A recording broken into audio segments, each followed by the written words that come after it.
À quoi servent les artistes?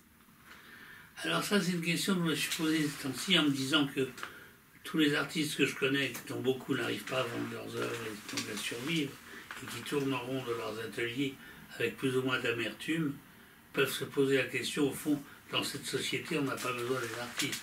Alors ma réponse est la suivante, c'est que je m'aperçois de plus en plus, en repensant à ma propre formation, à l'époque, on en a parlé déjà, où il y avait d'un côté les littéraires et les scientifiques. Évidemment, moi j'étais dans la branche littéraire, et mon frère aîné dans la branche scientifique. Je m'aperçois, et je m'en suis aperçu beaucoup à l'hôpital, que l'approche scientifique du monde et des choses n'a absolument rien à voir avec l'approche artistique.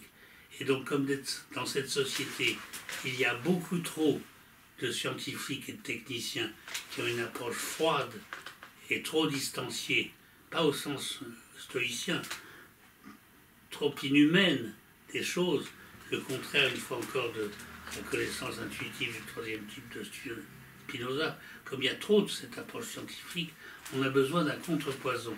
Et d'ailleurs, je ne sais pas si tu trouverais là le livre de Chaumont. Tu ne le vois pas là, ici.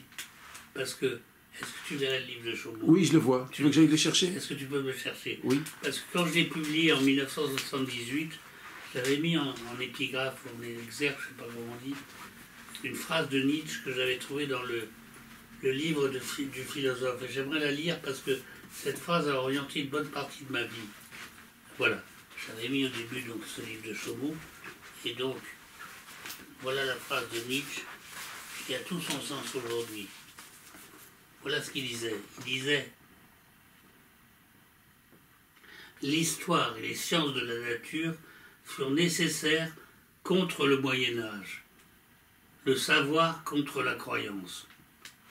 Contre le savoir, nous dirigeons maintenant l'art, retour à la vie. Maîtrise de l'instinct de la connaissance, renforcement des instincts moraux et esthétiques. Et c'est dans le livre du philosophe. Et puis je citais aussi cette phrase de Bachelard que j'aime beaucoup, dans la poétique de la rêverie. Il faut aimer les puissances psychiques de deux amours différentes, si l'on aime les concepts et les images. Donc c'est vraiment la science et l'art. Trop tard, j'ai connu le travail alterné des images et des concepts, deux bonnes connaissances qui seraient celles de plein jour et celles qui acceptent le côté nocturne de l'âme. C'est exactement ce que j'ai défendu dans mon petit livre récent, Méditation sur le pont Charles, dans les bonbons de mycélium. C'est de ne pas éradiquer et vouloir supprimer ce fond obscur, cet humus en quelque sorte, de l'âme humaine, qui est le terreau même de l'invention et de l'invention poétique et artistique. Et si on veut que tout soit rationnel, on assèche l'âme totalement et il ne reste rien qu'un vide stérile. Et il y a trop aujourd'hui de scientifiques ou de gens qui ont cette approche technologique ou scientifique ou un peu d'ingénieurs du monde, et c'est pourquoi ils ne comprennent rien, et c'est pourquoi entre autres ils ne comprennent absolument pas l'art.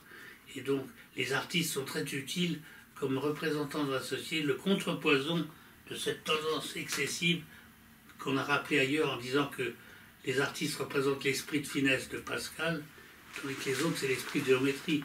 Et trop d'esprit de géométrie, ça fait un monde inhumain, c'est ce qu'on voit aujourd'hui, un monde qui prétend tout planifier, qui n'y arrive pas, et trop d'esprit de finesse, ça fait un monde confus et sans ordre et sans discipline. Donc il faut un équilibre des deux, et je pense que les penseurs qui ont mieux théorisé ça, c'est Bachelard et Nietzsche, et Pascal, Blaise Pascal, parce que Nietzsche, avec son esprit apollinien et dionysiaque, c'est génial, c'est l'idée qu'il y a en nous deux forces, une force instinctive qui est nécessaire, bachique, qui est c'est celle où on trouve les instincts de l'alcoolique et du grand dragueur.